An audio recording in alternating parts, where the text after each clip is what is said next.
To heal, we must remember. It's hard sometimes to remember, but that's how we heal. It's important to do that as a nation. That's why we're here today. Between sundown and dusk, let us shine the lights in the darkness along the sacred pool of reflection. Remember all whom we lost. Joe Biden, the day before taking office back in January of 2021, addressing a grieving nation about the lives lost to COVID-19. At the time, the U.S. was nearing 400,000 coronavirus deaths.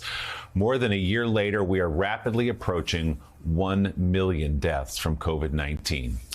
Marissa Renee Lee joins us now. She is the former White House Deputy Director of Private Sector Engagement under President Obama and author of the new book, Grief is Love: Living with Loss. Marissa, it is so great to see you, my friend. I'm so happy you're getting all this love for this extraordinary book you've written that comes from your own grief but speaks to our larger national grief right now. And I want to read an excerpt from a piece from the book that appeared in the Atlantic magazine titled Grief Everywhere. You discuss the pain caused by this pandemic. You write this, quote, "Millions and millions of Americans are figuring out what life will look like for them as they try to live, are forced to live without that person they love. That process of piecing their life back together does not end when their person is gone. A month or a year or 2 years, it is an ongoing process that they will deal with for the rest of their life. Grief is the repeated experience of learning to live after loss. We must not mistake a return to normal life as the end of someone's pain." So, Marissa, you know this all too well. About 14 years ago, I think you lost your mother to cancer.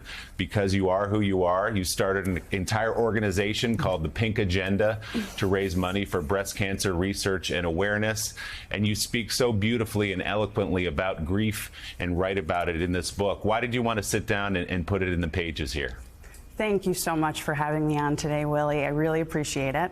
And you're right. Unfortunately, I know grief well. You know, I will never forget the day that my mother had a seizure, collapsed, and died with me and our family by her side in my childhood home. And then over a decade later, my husband and I lost a pregnancy. And each time these things happened, I felt lost. And I also felt a lot of shame for having all of these feelings about grief and about loss. And I wrote this book because I don't want other people to do that to themselves. You know, I want people to know that if you lost someone you love and you're struggling and it's been days, weeks, months, years even, that's okay. You know, grief is a normal part of life. It is an experience of constant recalibrations and accommodations that you make for the people you love who are no longer here.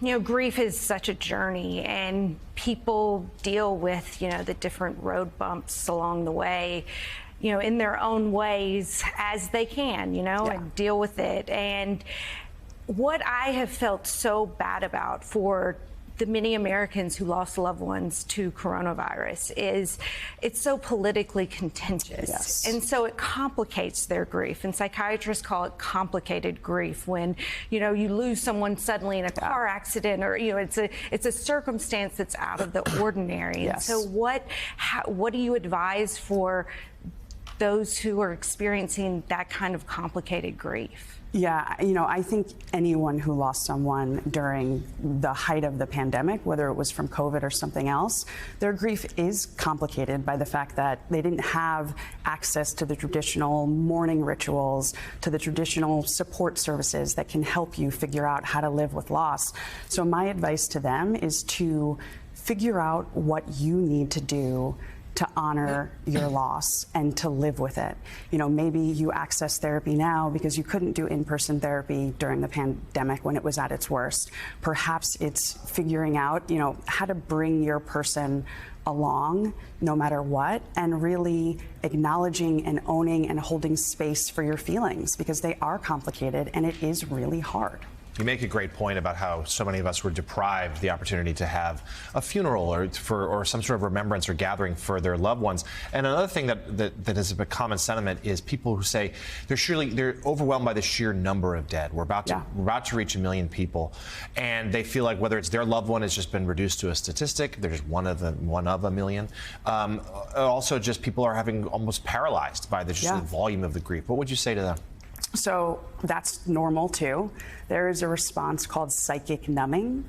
And as tragedy increases, the volume of tragedy increases, our ability, our brain's capacity to respond and engage, we start to shut down. It's a self-protection mechanism. And so I think for anyone who is feeling overwhelmed in this moment by the grief, either because you're trying to support someone or because you lost someone yourself, just take it one step at a time, but recognize that there are a lot of people in this country right now.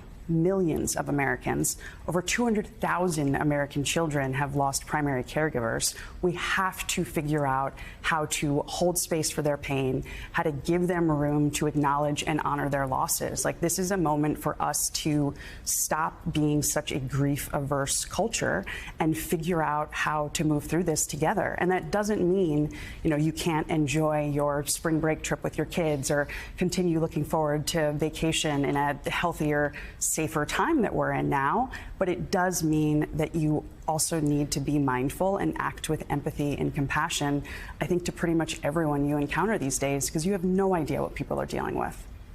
Marissa, this is Gene Robinson. Congratulations on the book. Is there any grief is so powerful, and you're right that it's a reality. We have to live with it. Is there any way we can use it? Is there any way we can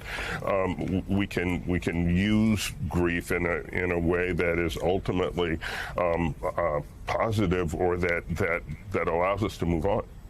Yeah, so I think the answer to that is yes. So thank you for that question. I think there are two things that I have been able to do with my grief that actually do bring me a lot of joy.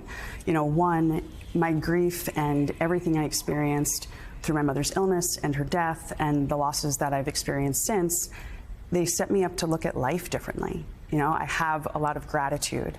I have a lot of joy when things are really positive and going well. And I think it's given me a sense of perspective on just how fortunate I am to still be here, frankly. And then the other thing I will say is the healthiest way to live with loss is to find a way that works for you to bring your person into the present. My mom, every Sunday, she would make us pancakes before church. And I decided to kick off Pub Week. I would make pancakes, and my 7-month-old got to have pancakes for the first time.